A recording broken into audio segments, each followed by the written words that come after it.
कक्षा 12 जीव विज्ञान। आज हम पढ़ाएंगे अणु जैविकी का मूल सिद्धांत अर्थात central dogma of molecular biology. इसके अलावा आनुवांशिक कूट और उसकी विशेषताओं के बारे में भी समझेंगे।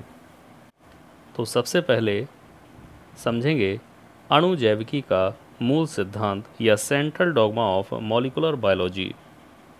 कोशिका में सभी क्रियाओं का नियंत्रण वास्तविकता में डीएनए के माध्यम से किया जाता है।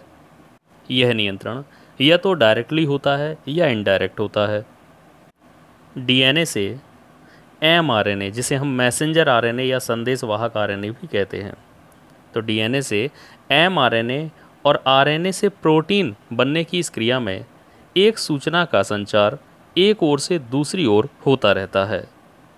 सूचना के संचार को ही अणु जैविकी का मूल सिद्धांत या central dogma of molecular biology कहा जाता है। कोशिकाओं में यह सूचना संचार 3 प्रकार का होता है। तो सबसे पहले समझते हैं सूचनाओं का एक दिशीय प्रक्रम। इसका वर्णन सर्वप्रथम क्रिक नामक वैज्ञानिक ने किया था। इसमें बताया गया कि डीएनए के द्वारा प्रोटीन बनाने के लिए सबसे पहले अनुलेखन की क्रिया का यूज करके या अनुलेखन की क्रिया द्वारा एमआरएनए का निर्माण किया जाता है। तो पहले चरण में डीएनए से एमआरएनए बनता है और इस घटना को हम अनुलेखन कहते हैं। बाद में एमआरएनए द्वारा प्रोटीन का संश्लेषण कराया जाता है, जिसे हम अनुवादन या ट्रांसलेशन कहते हैं। इस पूरी प्रक्रिया में सूचनाओं का प्रवाह एक ही दिशा में हो रहा है। वास्तविकता में यही सेंट्रल डॉगमा भी होता है। दिखाए गए चित्र में प्रदर्शित है कि डीएनए से पहले आरएनए बना और आरएनए से बाद में प्रोटीन का निर्माण अर्थात पॉलीपेप्टाइड श्रृंखला बनती है। अब पढ़ेंगे सूचनाओं का वृत्तीय प्रक्रम। इसके अनुसार डीएनए से विभिन्न प्रकार के आरएनए जैसे कि एमआरएनए, टीआरएनए, आरआरएनए आदि का निर्माण होता है।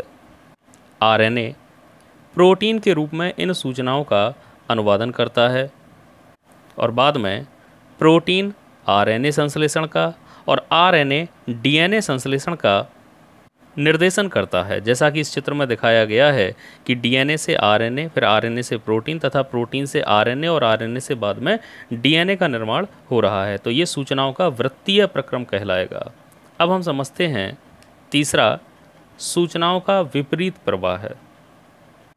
टेमिन ने रिवर्स ट्रांसक्रिप्टेज नामक एंजाइम की खोज की। यह एंजाइम आरएनए से डीएनए के संश्लेषण का नियंत्रण करता है। यह केवल उन विषाणुओं में पाया जाता है जिनमें आरएनए आनुवंशिक पदार्थ होता है।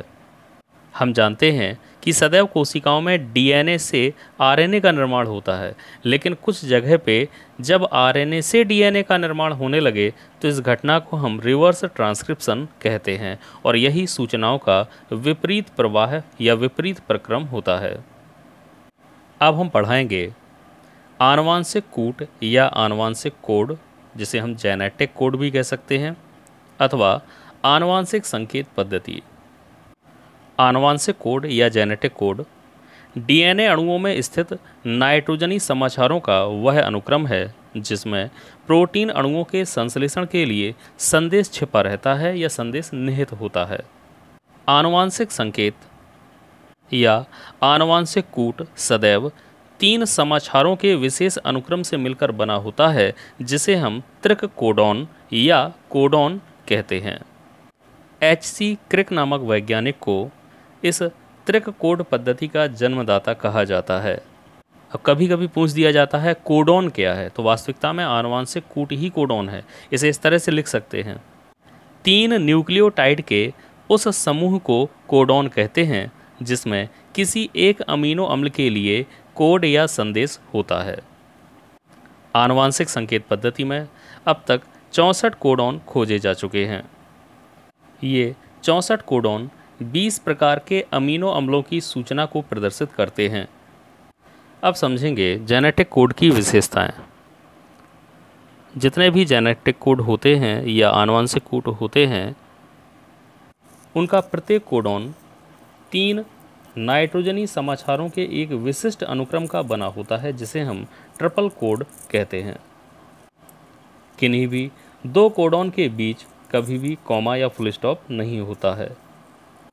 एक कोडॉन सदैव एक ही अमीनो अम्ल को प्रदर्शित करता है। जेनेटिक कोड विषाणु, जीवाणुओं, एक कोशिकीय जीवों और बहुकोशिकीय जीवों अर्थात सभी प्रकार के जीवधारियों में समान सूचना को प्रदर्शित करता है। AUG कोडॉन हमेशा प्रोटीन संश्लेषण की क्रिया को प्रारंभ करता है, इसलिए इसे प्रारंभन कोडॉन या स्टार्टिंग कोडॉन के नाम से भी जाना जाता है। इसी प्रकार UAA, UAG तथा UGA ये तीन हैं समापन कोडॉन अर्थात स्टॉप कोडॉन। ये किसी भी अमीनो अम्ल का कोडॉन नहीं बनाते हैं और इनके आने पर पॉलीपेप्टाइड श्रृंखला का निर्माण बंद हो जाता है। कई बार परीक्षा में वॉवल समाचार या वॉवल परिकल्पना के बारे में पूछा गया है। कोडॉन के प्रथम दो नाइट्रोजनी समाचारों के निर्धारित होने पर तीसरा समाचार U, C, A या G होने पर भी उससे वही विशिष्ट अमीनो अम्ल कोडित होता है। यह तीसरा क्षारक या तीसरा समाचार वॉवल समाचार कहलाता है तथा इस परिकल्पना को वॉवल परिकल्पना कहते हैं। इस परिकल्पना को क्रिक नामक वैज्ञानिक ने प्रस्तुत किया था। आपके सामने 64 कोडॉन का चार्ट दिखाई दे रहा है जिसमें पहले कॉलम में UUU, UUC, UUA तथा UUG ये 4 कोडॉन लिखे हुए हैं। इसी तरह से प्रत्येक कॉलम में 4-4 कोडॉन लिखे हैं अर्थात टोटल संख्या हो जाएगी 64। मीथियोनिन तथा ट्रिप्टोफेन के लिए एक एक कोडॉन होता है। आइसोल्यूसिन के लिए 3, थ्रियोनिन, ग्लाइसिन, एलेनिन, प्रोलिन तथा वैलिन आदि के लिए 4 कोडॉन होते हैं। सेरीन और ल्यूसिन के लिए 6 कोडॉन होते हैं। तो इस प्रकार यह प्रदर्शित होता है कि एक अमीनो अम्ल के लिए अधिकतम 6 कोडॉन हो सकते हैं, 6 से अधिक नहीं होते।